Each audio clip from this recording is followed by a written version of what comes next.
Greetings everyone, I am Rashi Gaur. I consult for Vastu, Feng Shui, Numerology and Astrology. What have I got for you today? Well, the new normal is that everybody's office space has become their computer screen. Are you being able to impact that presence on that computer screen? Are you shining? Are you being able to deliver what you want to deliver? Are people listening to you? The truth is, I'm a big believer of the kind of energy that you create and the kind of vibrations that you make around you. The way you dress up, your backdrop, the way you present yourself is 50% of your job done. Of course, there is no shortcut to the learning, there's no shortcut to knowledge, there is no shortcut to hard work. But how you're presenting yourself is equally important in creating that impact on that other person who's listening to you. So many times you're a part of a meeting where there are so many of you who are together. Are you being able to stand out? Well, here are a few do's and don'ts that you can keep in mind while you're a part of such meetings and while this continues to be the new normal. So firstly, the don'ts. While bright colors are great, avoid very dark colors such as red, very vibrant colors such as red, because red tends to bleed on the screen. White is too faded, and anything which is very bold in terms of print, bigger prints, bolder prints, they will actually make the other person feel distracted, and the other person would tend to notice that rather than your face or whatever you're saying. The attention span tends to get lost. So avoid anything which has bold prints, avoid anything which has chaotic prints on your body. Stick to solid colors. If you're wearing white, team it up with any other color in contrast, such as a black or any other bright color that you want. Generally, bright blues and greens work very well on the computer screen. When you're talking on the screen, fix it in such a way that at least your hands are showing when you're talking.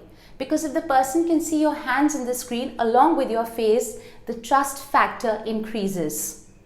The way you're sitting makes a lot of difference. When you're sitting with your spine straight, then you are being able to take in the information much faster. If you are slouched, firstly, your attention span decreases, and the other person, when they see you slouched, they will never be able to form a good impression about you. If you want to have that power position, then create that power position even in your little setup in your house. Take a chair which is a high back chair. Don't work out of your bed. Make sure that behind you, you have a solid wall. Do not choose a room where a window is directly behind you or a door is directly behind you, mainly for two reasons. One, when there's a window right behind you, your face will tend to look darker in the screen and hence lesser impact. Two, when there is a window behind you, you actually lack the support for your ideas that you're putting forward. Try it out and you'd be surprised. If you have a solid wall behind you, your ideas will be better appreciated. But like I said, there is no shortcut to real knowledge. So don't fake it. As long as you're real, you need the support of good Vastu behind you. Take a wall which is a cleaner wall. Do not take a wall which has a lot of abstract bright paintings or a wallpaper, because those will also tend to take away the attention from you onto that wallpaper, just like the bold prints if you wear them. So, and when we come to women, there are certain things that women should keep in mind. For instance, big danglers are a complete no-no. When you talk, the danglers are shaking and moving, and it is very distracting for the other person. Similarly, if it's possible, then try and make your eyebrows sharper. They give you that power position, and that is right. A nicely done brows, long brows actually add to your power quotient. And do not underestimate the value of a little blush on your cheeks, because high cheekbones and pink cheekbones actually are a symbol of abundance in Feng Shui. So don't forget to add that little blush.